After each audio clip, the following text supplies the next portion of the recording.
O livro é baseado no seguinte: a gente hoje vive um mundo de um avanço tecnológico simplesmente vertiginoso. Nós vivemos um processo de desenvolvimento científico como nunca vimos na história, e isso teve uma capacidade de atração gigantesca que nos puxou para o mundo material de uma forma muito, muito intensa, muito forte. Nós nos transformamos no século XX, no século XXI ainda mais, num gigantescos materialistas. Nós só olhamos a ciência da matéria.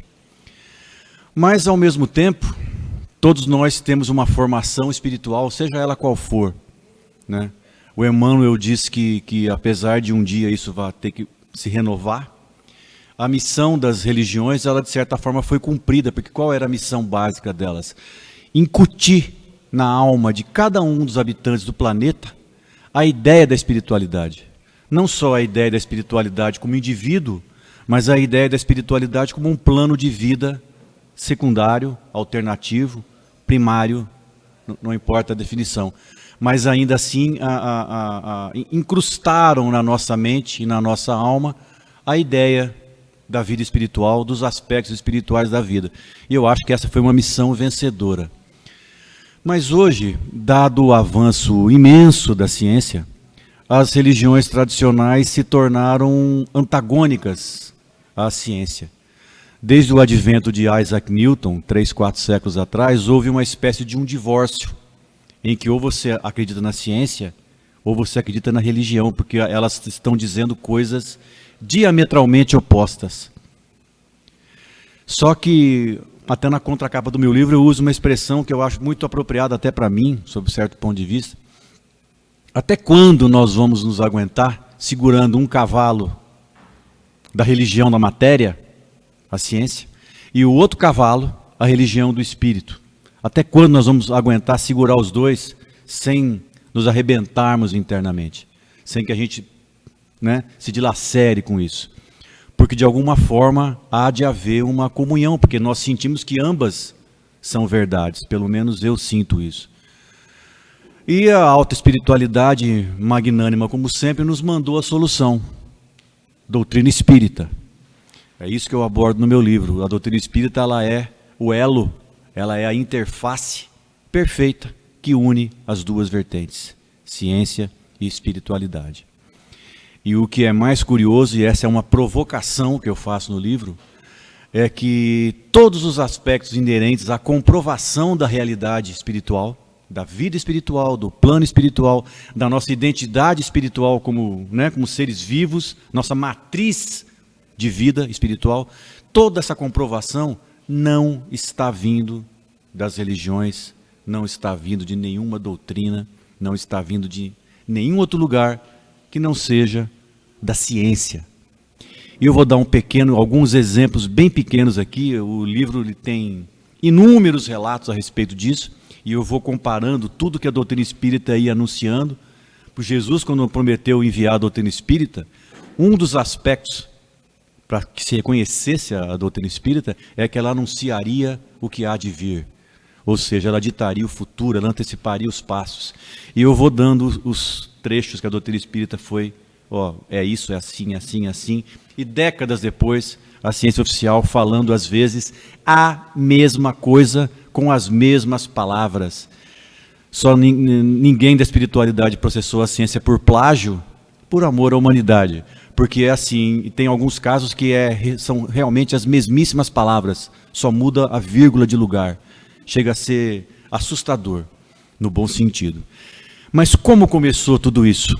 Exatamente 100 anos atrás, na década de 1920, os cientistas, os físicos quânticos, estudando a menor partícula da matéria, o átomo, que todos achavam indivisível, desde os gregos antigos, eles começaram a perceber que lá dentro do átomo existia uma outra partícula, muito menor que o átomo, evidentemente, chamada elétron, com carga elétrica contrária, negativo.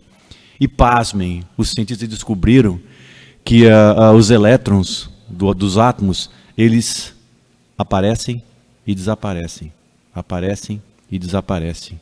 Ou seja, eles estão aqui e ao mesmo tempo em outra realidade, num ambiente físico invisível aqui do nosso lado. Mas os primeiros físicos não, mas isso porque nós estamos examinando átomos com muitos elétrons, então é uma confusão, é uma sopa de letrinhas. Não, foram examinar o átomo de hidrogênio, que é o átomo mais simples, com um elétron girando feito bobo em torno do núcleo do átomo. E aquele elétron sumia, ia, voltava, passeava para o plano espiritual, voltava para o plano físico, passeava para o plano espiritual e voltava para o plano físico. Eles ficaram estarrecidos, evidentemente não falaram nada para ninguém, porque onde já se viu? Isso é o que aqueles ignorantes dos espiritualistas falam. Nós somos cientistas, nós não vamos advogar uma tese tão absurda quanto essa. Pois é, o tempo passou. 100 anos depois, até um pouco menos, vamos usar 100 anos depois para ficar mais poético, a ciência descobriu exatamente o seguinte. O Dr. Hernani me fez comprar um livro em Nova York, que era o único exemplar do livro em toda a cidade que eu rodei para achar, foi uma epopeia que eu até narro no livro. Um físico chamado Paul Joseph Steinhardt, que assim como Isaac Newton e mais gente que a gente conhece, nasceu dia 25 de dezembro. É sempre uma coincidência, né? Paul Steinhardt, esse gênio da física, ocupa hoje a cadeira de Albert Einstein, em Princeton, na faculdade de Nova Jersey. Ele é apenas o segundo homem na história a quem foi outorgada a cadeira de Einstein. Ou seja, é alguém que está na primeiríssima prateleira. Paul Joseph Steinhardt diz o seguinte, que todos os cálculos matemáticos da física, todas as experiências laboratoriais da física, nos obrigam a aceitar o fato de que, a menos de um átomo de distância, aqui do nosso plano físico, existe um outro universo paralelo, que nós não podemos ver, que nós não podemos tocar e que nós não podemos sentir, que está em constante interação com o nosso ambiente físico e, pasmem, do qual o nosso ambiente físico é decorrência. A origem é esse plano invisível. Quando eu li isso, na realidade eu vi isso na televisão, no Discovery Channel, eu quase tive um troço. Porque eu acho que o Allan Kardec, nem Kardec foi tão preciso na descrição do plano espiritual. Se o físico que ocupa hoje a cadeira de Einstein fala isso, quem sou eu para discutir com ele? E não é só ele, poderiam dizer, mas é só um psicopata que tomou um remédio proibido lá e falou uma bobagem. Uma pleiade, uma turma imensa de todos os grandes físicos americanos, europeus, falam o mesmo. Inclusive um chamado Dr. Alan Guth, do MIT, de Boston. Vocês veem que eu estou usando umas grifes assim, meio pesadas, né? Princeton University, MIT, já tem mais. Vai chegar em Harvard ainda. Não estou falando da escola da esquina, né? Do berço do conhecimento mundial. Dr. Alan Guth, do MIT, que foi o homem que simplesmente descobriu que o universo está em expansão. Ele fala com todas as letras num programa da BBC de Londres, que eu transcrevo no livro, que para ele não está discutindo mais se existe esse universo paralelo ou não. Ele está cogitando se esses universos são habitados. Para ele, perfeitamente, se existe um ambiente, nele há de haver vida. Uma outra física, uma física genial de Harvard, chamada doutora Lisa Randall, autora de um livro chamado Knock, Knock on the Heaven's Door. Não é a música do Bob Dylan, mas é baseada nisso. Batendo nas portas do céu. Alguém lembra do Zé Ramalho? Bate, bate, bate na porta do céu. É a versão dessa música. Ela escreveu um livro chamado Batendo as Portas do Céu. Porque para eles, essa descoberta desse plano paralelo é uma verdadeira revolução na compreensão que nós temos dos aspectos inerentes à religiosidade como um todo. Porque, prestem atenção, a partir do instante em que nós aceitamos a ideia, nós aceitamos o fato de que aqui do nosso lado, a menos de um átomo de distância, ou seja, nada, existe um outro ambiente de vida que nós não percebemos, isso é uma revelação bombástica. E está vindo de onde? Das religiões? Não, da ciência, da altíssima ciência. E a gente sabe que esses sujeitos, eles não dão a cara a tapa à toa, eles devem realmente saber o que estão falando. Então, assim, e eu falo sobre isso no meu livro, não foi à toa que a doutrina espírita surgiu juntamente com o surgimento da física quântica no planeta. Em meados do século XIX, alguns gênios absurdos da física, todos encarnados na Inglaterra, Michael Faraday, todos começando a descobrir a energia eletromagnética. Em seguida, um Dr. William Crookes, o maior físico inglês da época e, coincidentemente, espírita, um dos primeiríssimos espíritas do planeta, contemporâneo de Kardec. O Dr. William Crookes foi o elemento comprovador de todos os experimentos espíritas iniciais na Inglaterra. Ele atestou que aquilo era uma verdade física. E a energia eletromagnética foi descoberta com a ajuda do Dr. William Crookes. Ao mesmo tempo surgiu o Livro dos Espíritos. E ainda, ao mesmo tempo, 2 anos depois, do outro lado do Canal da Mancha, surgia um sujeito chamado Charles Darwin, que trouxe o vocábulo evolução para o dicionário moderno. Então, assim, eu já passei da idade de acreditar em coincidências, né? Tanto na minha vida pessoal quanto na vida, né, coletiva como um todo. Ao mesmo tempo que surge a doutrina espírita, a descoberta da física quântica e a teoria da evolução, eu acho que essa é uma trilogia que amarra todos os fatos, que enlaça todos os elementos necessários para que a gente comece a entender a vida de uma forma definitiva, mais ampla, mais profunda.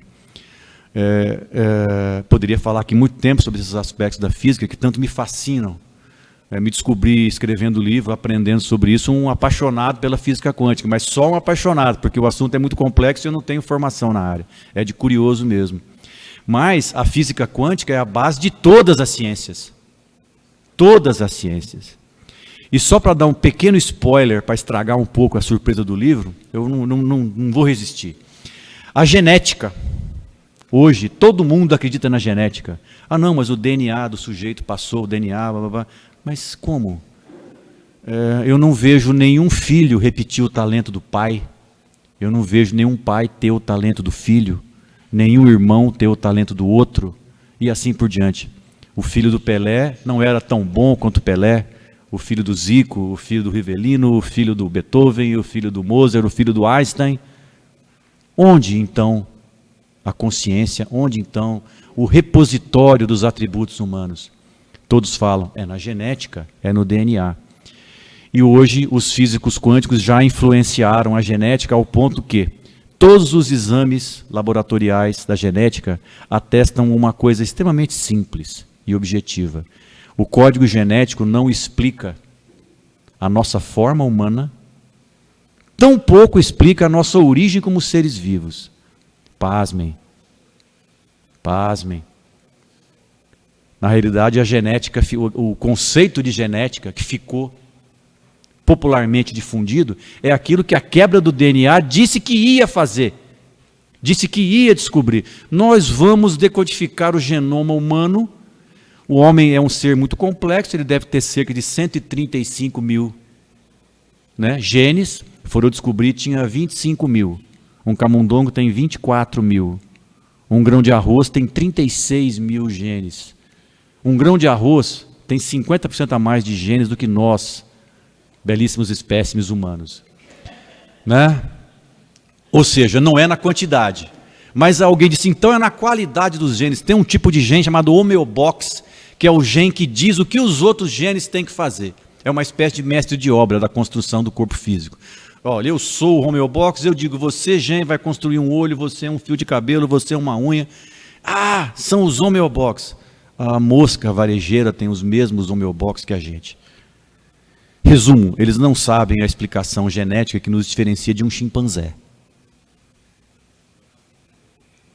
O que os médicos, o que os geneticistas, o que eles já estão sacando? Que na realidade o nosso corpo físico, tanto a causa do seu surgimento, quanto a sua forma, ele é determinado por um corpo pré-existente de energia eletromagnética, que nós espíritas já estamos cansados de ler a respeito, chamado perispírito. Então, são pequenas, só alguns aperitivos do que tem no livro. Tem muito mais. O conhecimento que está no livro, evidentemente, não foi produzido por mim. Eu só escrevi, só tentei amarrar os pontos. São conhecimentos científicos que estão nos livros que eu pesquisei, que o Dr. Hernani foi colocando na minha frente. E eu acho que só isso já basta para dar uma bela chacoalhada na cabeça de quem lê. Amigos meus que leram o livro antes de ser lançado, todos viraram espíritas. Todos viraram espíritas. E o propósito do meu livro, eu estou sendo muito pretensioso, sabe? A pessoa tem que entrar de um jeito e tem que sair de outro. Eu me recordo das coisas que mais marcaram a minha vida, assim, por exemplo, quando eu ouvi Beatles a primeira vez, eu tinha 10 anos. Eu tinha 10 anos de idade, eu não entendia o que estava acontecendo. Mas aquilo foi uma explosão interna que, aos 20 anos, 10 anos depois, eu descobri que, na realidade, eu era aquilo. Eu era músico. Então, assim, aquilo foi uma descoberta. Eu entrei naquele disquinho dos Beatles de um jeito e saí de outro. Então, na realidade, qual é o propósito de um livro? Qual é o propósito de um disco? Qual é o propósito de um filme? Qual é o propósito de um bate-papo, de uma palestra? É fazer as pessoas entrarem de um jeito e saírem de outro. É bem pretensioso, admito, mas é isso mesmo que eu quero. Então, assim, eu estou tendo um feedback muito bacana, todos estão gostando muito do livro. E, principalmente, essa semana passada, um amigo me ligou, baixista da minha banda, também espírita. Cara, um cara que tem um blog na Folha de São Paulo, está falando do seu livro. Falei, sério? Só que ele está esculhambando com o seu livro. Eu falei, ótimo, né? Fui ver, entrei no blog, o cara não tinha nem lido o livro. Ele comentou pelo que está escrito na contracapa, mas apanhou tanto nos comentários, Aí eu falei, mas o livro incomodou. E é essa a ideia. Não dá, eu não quero que as pessoas passem ilesas pelo livro. Podem adorar, mas podem odiar também, porque o assunto é muito controverso. Não há de se esperar a unanimidade num tema de tamanha, né, profundidade, tamanho ineditismo. A gente só está descobrindo isso. O André Luiz tem uma frase que eu acho fantástica, que assim, o espiritismo é um oceano. A gente só chegou na praia e molhou os pezinhos ali na ondinha. Então, assim, não sabemos nada, mas já descobrimos o caminho. Mas não dá para esperar que todos o descubram ao mesmo tempo que a gente. Então, assim, alguém na Folha de São Paulo ficou tão incomodado com o livro, depois eu fui descobrir, ele tinha lançado um livro dias antes falando o contrário, né? Eu falei, ótimo, incomodou. Quer dizer, o cara, a ponto de um cara pegar um livro de um autor desconhecido, que sou eu, do meio do mato, para quem está em São Paulo, nós estamos no meio do mato, e esculhambou com ele em plena Folha de São Paulo. Vendeu bastante, acho que depois disso aí. E o bacana é que eu liguei para o meu editor, para o Divaldinho, à noite, falei, Divaldinho, aconteceu hoje o seguinte, alguém lá em São Paulo, na Folha, esculhambou com o meu livro, assim, assim, assim. Ele falou, eu já estava sabendo, não é assim que ele fala, seu cara? Né? Eu já estava sabendo, um amigo de São Paulo me ligou, falou, Divaldinho, um livro que você lançou aqui está sendo espinafrado na Folha de São Paulo. É verdade? Mas o pessoal nos comentários está desancando o blogueiro. Falei, ótimo, né? Então, assim, que o livro provoque esse tipo de reação, que ele instigue inquietude nas pessoas, que ele instigue vontade de estudar mais. Eu dou todas as referências no livro lá. E que quem se habilitar, eu acho que vai passar por uma aventura bacana. Tá bom? Muito obrigado a todos, uma honra estar aqui mais uma vez. Obrigado.